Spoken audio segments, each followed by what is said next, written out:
Hello, nice to meet you again. Today we have lecture number 1.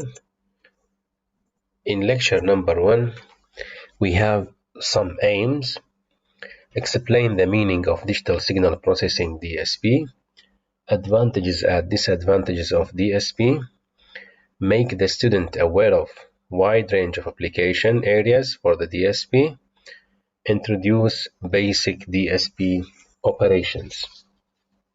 And finally, we are going to present a specific real-world application example. Let's go to the aim number 1. Here we are going to define what do you mean by the digital signal processing. Of course, to answer this question, we are going to define each word individually. Signal. First of all, let us illustrate what do we mean by a signal. Signal is a function of one or more independent variable, with time being perhaps the prevalent single variable. The signal itself must carry some kind of information available for what? For observation. Okay, now, signal is a function. This is a mathematical function, of course. Well, and the signal itself must carry useful information, okay, to be ready for observation, or we are going to extract the useful information from the signal. Well, this is the definition of the signal. But by now, I am going to illustrate some important points. Go to the whiteboard. Okay, now let us show you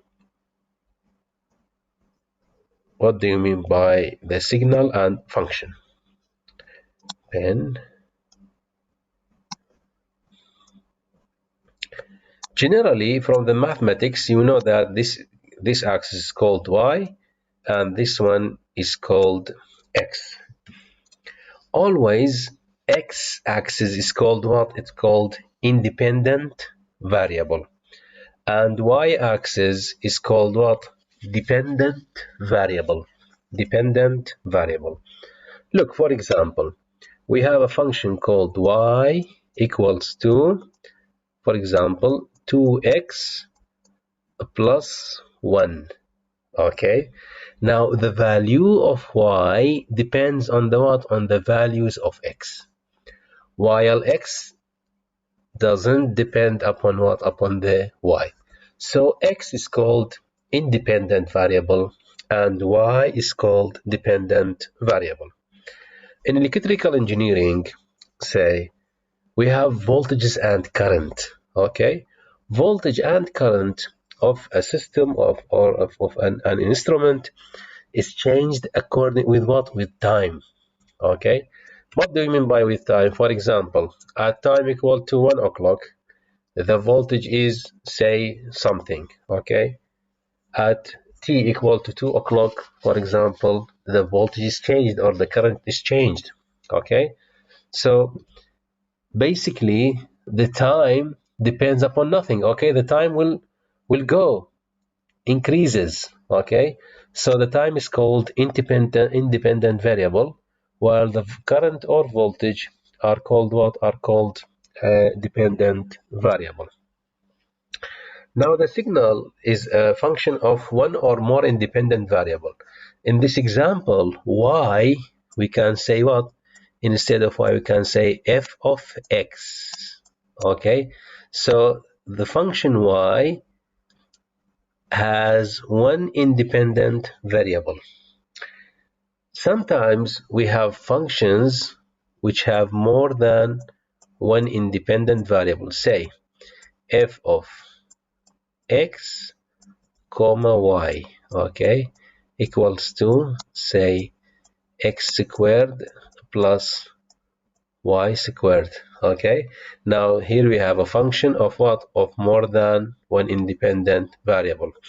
Or we may have a function of x, y, and z.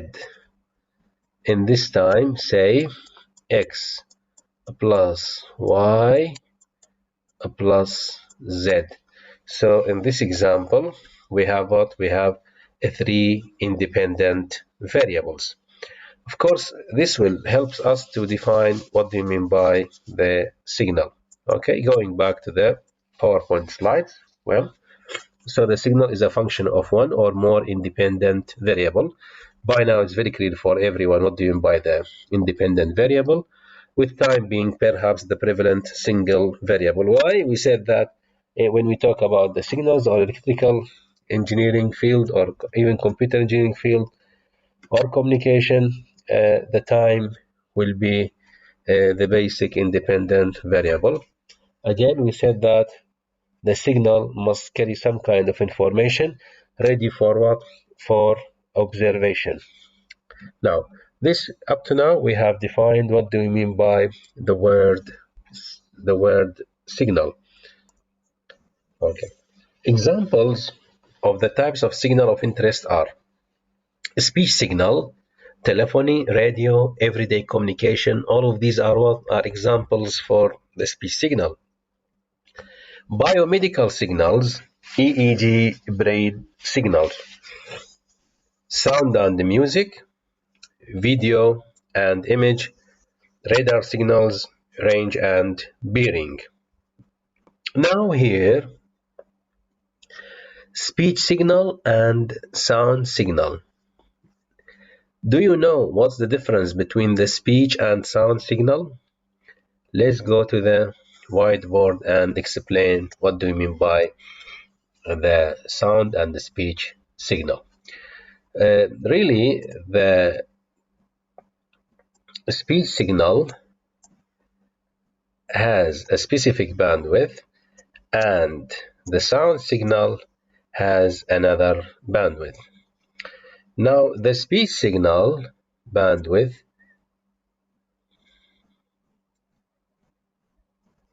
will limit between 0.3 to 3.4 kilohertz. Okay. On the other hand, the bandwidth dedicated for the sound signal will be from 20 hertz up to 20 kilohertz.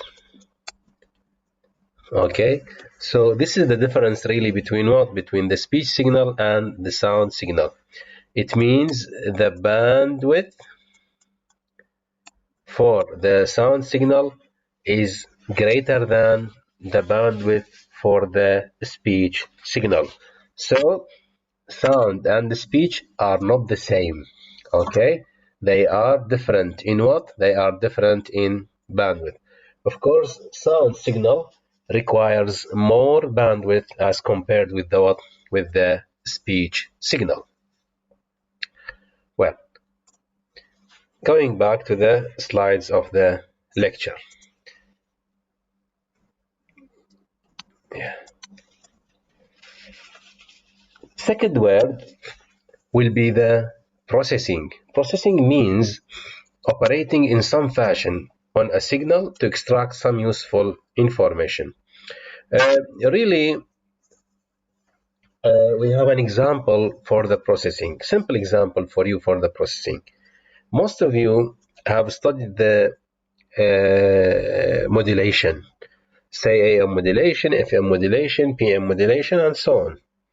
Now assume that you have an AM modulated signal. So the information signal in the AM modulated signal is carried by what? By the carrier signal. So we have to have a mean by which we can extract the information from the modulated signal. Of course, this operation is called demodulation. This is a process.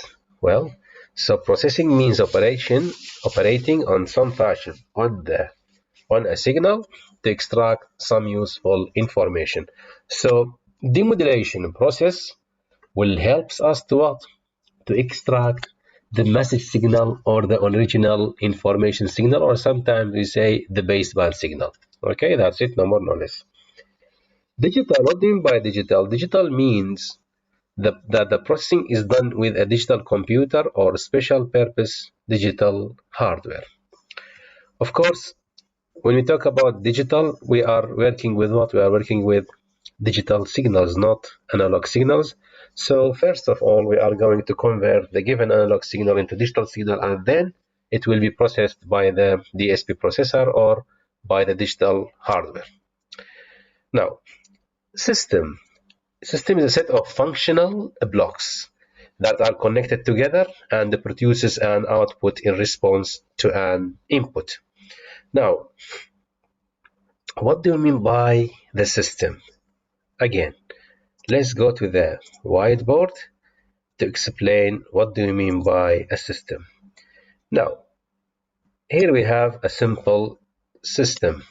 Okay, now this system has an input and an output.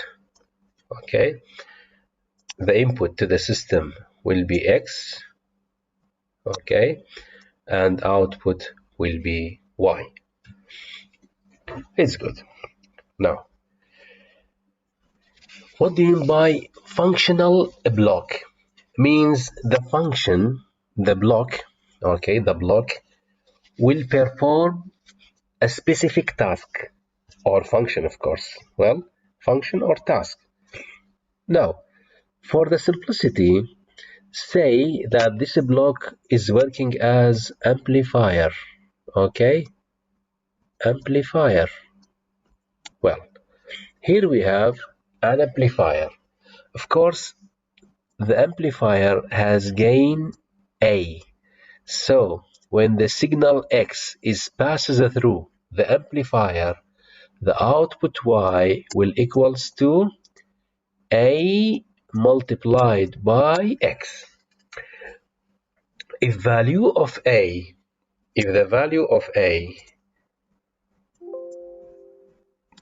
if A is greater than 1, at that time we have amplifier.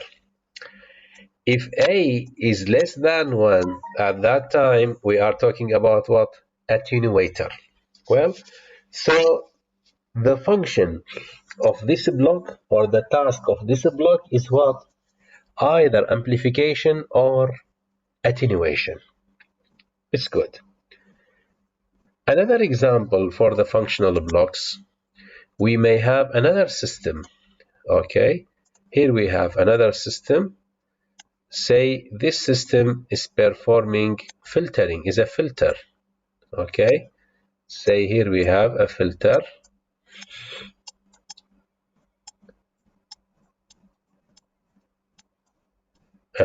Okay, X and Y. Here we have another block, which is what? Which is a filter. So the function of this block will be what? Will be filtering. Well, so system may be what? A set of functional blocks. What does it mean, functional blocks? Every block is responsible for what? For a specific job or a specific function. Okay, here we have a set of blocks. Say this one is a low pass filter, high pass filter, band pass filter, amplifiers, and so on. Well, so this is meant by what? By the system as a set of functional blocks that are connected together and produces an output in response to an input signal. By now, we have defined the three words individually. So DSP is concerned with the signal representation, digital representation of the signals, and the use of digital processor to analyze, modify or extract information from the signals.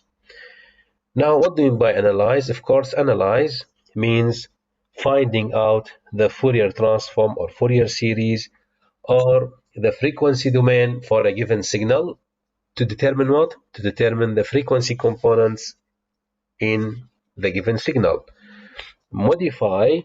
Modifications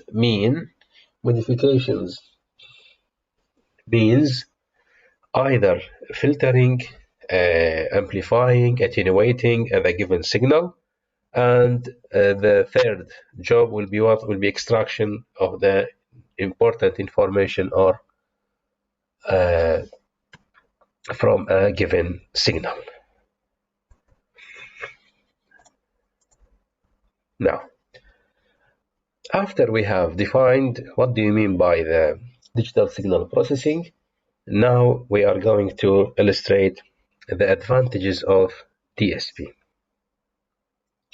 Many signals in DSP are derived from analog signals, which have been sampled at regular interval and converted into digital form. The key advantages of DSP over analog processing are the following. Well, guaranteed accuracy, determined by what? By the number of bits used. For example, say we have 8 bits. Okay, at that time, accuracy is constant. Why? We are dealing with 8 bits. It will not be changed. We may have another system which supports, for example, 16-bit. At that time, again, the accuracy is constant by 16 bits and cannot be changed. Point number 2, perfect reproducibility. What do we mean by perfect reproducibility? Now, assume that you have some files or say some songs stored on your PC or stored on your mobile, for example. Now I'm going to take copies from your files and I'm going to store these files, maybe songs or documents, on an external hard. Now what will happen? Just using copy and paste, you can get what? Living copy of the original files. Okay, so this is meant by what? Perfect reproducibility. Well, point number 3, no drift in performance due to temperature or age. By now, for example, I'm going to store I have really stored a lot of documents, files, and so on, videos on what? On an external hard disk. Well, so after say 1 year, 2 years, okay, go and access your files. It will not be affected by what? By aging or temperature. Another advantage of DSP takes the advantages of advances in semiconductor technology. Of course, any advancement in semiconductor technology or IC fabrication will what? Will enhances the speed and the technology of the DSP. Well, another important point, greater flexibility can be programmed without modifying hardware. Okay, now this point needs some explanation. By now, every one of you, as I think, is familiar with a microcontroller kit called Arduino. Now, Arduino is a digital hardware.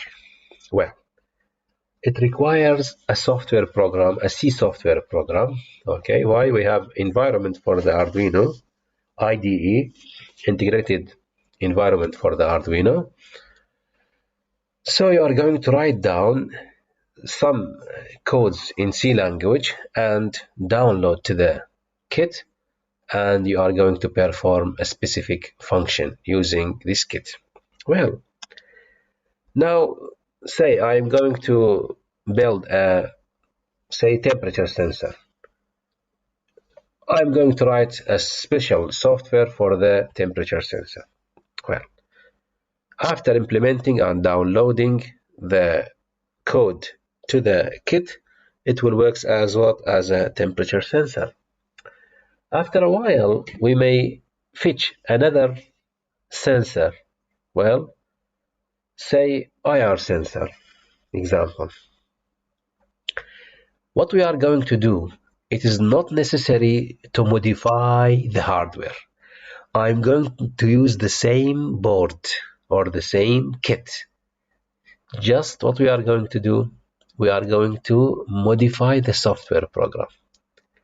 And to get what? To get new functions. Well, so this is meant by greater flexibility. Can be reprogrammed without modifying the hardware. Okay. Another advantage, superior performance. Linear phase response possible. Wow. And filtering algorithm can be made adaptive. Of course, to explain what do you mean by the linear phase, we have to go to the whiteboard again.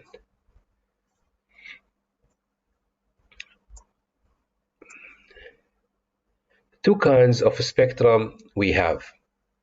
Two kinds of spectrum we have.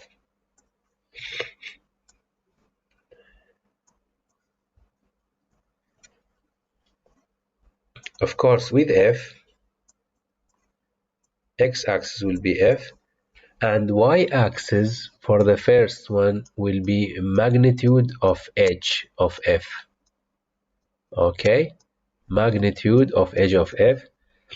The second one will be angle of edge of f. Now, what do you mean by linear phase response? Now, linear means the variation of phase with frequency will be linear. Linear means changes according to the straight line equation. Okay. Now, either it will be in the following form or it will be in the following form, I guess, straight line equation, or it may be in this form.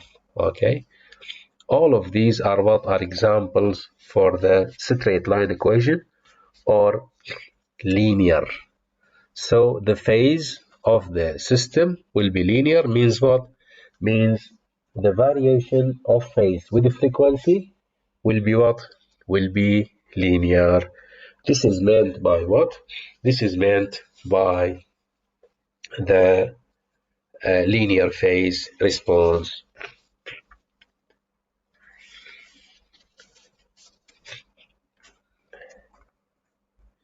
Going back to the slides. Sometimes information may already be in digital form. For example, we have already a signal which is stored in an Excel sheet or in a DAT file and so on. So at that time, we have signal is already in digital form. Now, after we have explained the advantages of the DSP system, now we are going to talk about the disadvantages of DSP. After we have explained the advantages of the DSP, now we are going to state the disadvantages of the DSP system. Basically, we have three disadvantages.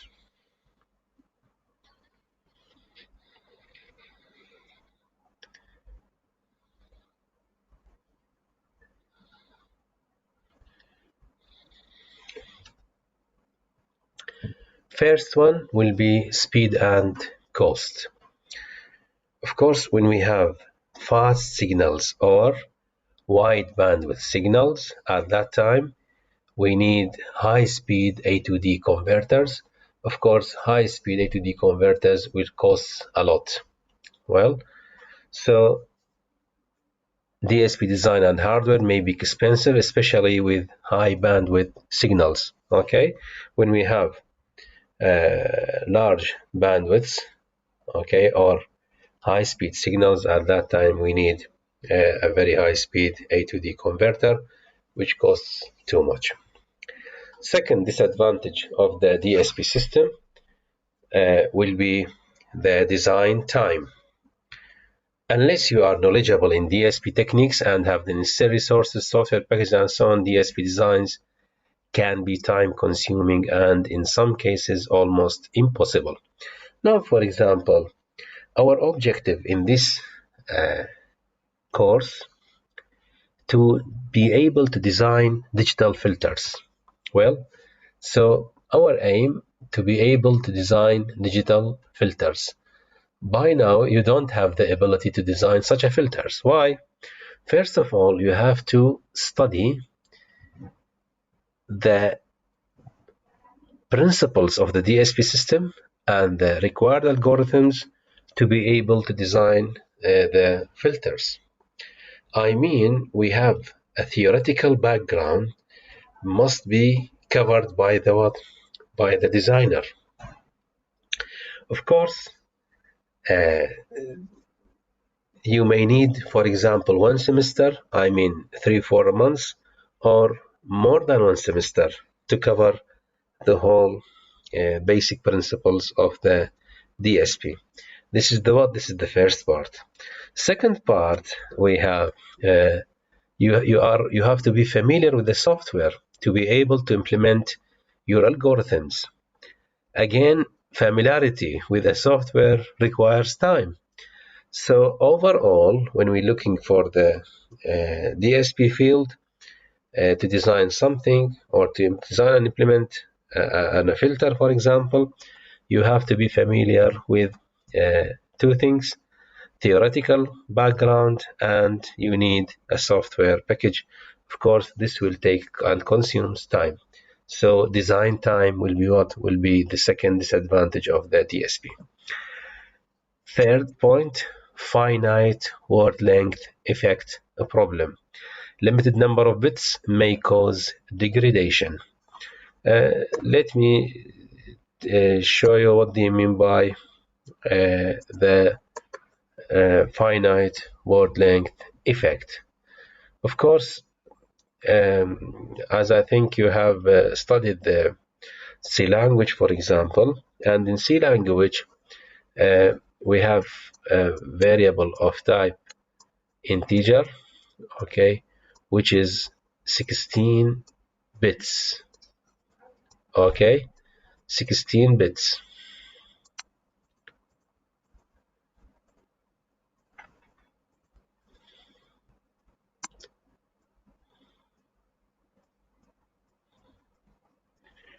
We have another type called, for example, character.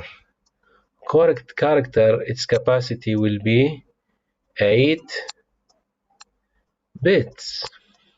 Well, so we have 8 bits and 16 bits. Now, the capacity of 8 bits, I mean maximum integer number, can be stored using 8 bits will be 255.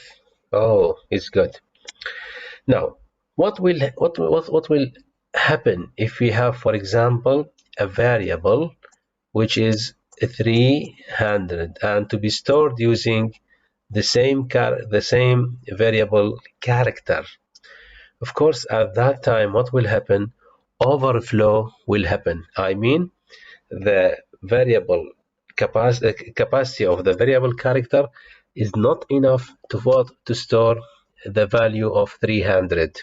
Well, why? Maximum capacity of the character type will be 255. Of course, the same thing for what? For the DSP systems. In DSP systems, some DSP systems considers 8 bits. Okay, other systems considers, for example, 16 bits. Others considers, say, 20 bits and so on. So if we have variables which requires more than 12 bits or more than 16 bits upon the system, I mean, okay, at that time what will happen? Overflow will occur. occurring when overflow is occurred. Okay, it means what? It means the filter coefficients will be approximated to the nearest value. Okay, or it will be truncated or rounded. This rounding or truncation or quantization of the coefficients will lead to the what? To the degradation of the system performance. Well, so this is meant by what's meant by the uh, finite word length effect problem. Going back to the slides of the PowerPoint. Okay, now DSP applications. Really, we have a very wide range of applications for the DSP technique. Image processing, which includes pattern recognition, robotic vision, image enhancement, facsimile, satellite weather map, and animation. Instrumentation and control, spectrum analysis, position and rate control, noise reduction, data compression. Speech and audio, speech recognition, speech synthesis, text-to-speech, digital audio, and equalization. In the military field, again, we have a wide range of applications for the DSP: secure communication, radar processing, sonar processing, and missile guidance. Telecommunications, echo cancellation, adaptive equalization, spread spectrum, video conferencing, and data communication. Of course, DSP is widely used in the biomedical field for example, patient monitoring, scanners, EEG brain mapper, ECG analysis, X-ray storage, and enhancement. These are the wide range of applications of the DSP. Now, going to the very important topic in this lecture, which is the DSP operations. DSP operations, basically we have the following operations: convolution, correlation, digital filtering, discrete transformation, and modulation. Now, for example, when we talk about general purpose microprocessor, okay, or speaking in mathematics, generally in mathematics. So someone may ask you, what are the basic mathematical operations? Okay, do you know what they mean by the mathematical operations? Addition, subtraction, multiplication, division, and modulus. Okay, these are the basic mathematical operations. Now, these operations, of course, will be executed by, say, general purpose microprocessor. Of course, when we talk about the general purpose microprocessor, again, if you remember, we have transfer instructions. Okay. Well, now we talked about the basic mathematical operators. In the DSP, again, DSP processor will perform special operations. These operations are what? Convolution, correlation, digital filtering, discrete transformation, and modulation. Of course, the convolution process is used for what? To determine the output of a given system. Well, you have, for example, x of n, edge of n, x of n convolve with edge of n to get what? To get y of n. Of course, using what? Using the convolution process. Correlation, on the other hand, is used to perform, we are going, for example, to perform correlation between two signals, say x1 and x2. The result of correlation will be used for what? To determine whether x1 and x2 are similar or different. Similar signals sometimes are called friend signals, and different signals, when they are different from each other, okay, are called enemies. Third operation is called digital filtering. Well, so we are going to filter out the input signal. Of course, basic types of filters are low pass filter, high pass filter, band pass filter, band reject, and sometimes we have another type which is called all pass filter. Okay. Discrete transformation. Discrete transformation includes the discrete Fourier transform and the Z transformation. And we said that the Z transformation will be a complex plane, while the DFT will lead to magnitude and phase spectrums. Modulation process. Really, the modulation process means what? Means multiplication. Look, let's go to the whiteboard and to show you what do we mean by the modulation. Modulation, exactly this represents the modulation. This will be the message signal or x of t. Okay, here we have cosine omega ct, and this one will be the output y of t, or the modulated signal. Of course, to generate modulates, this is an AM, of course, AM modulated signal, AM modulation. Okay, AM double sideband suppressed carrier. Okay, this kind of AM is called AM double sideband suppressed carrier. Well, by now we have explained what do we mean by the modulation again. So these are the basic DSP operations. Please, you have to keep in your mind what do you mean by the basic DSP operations.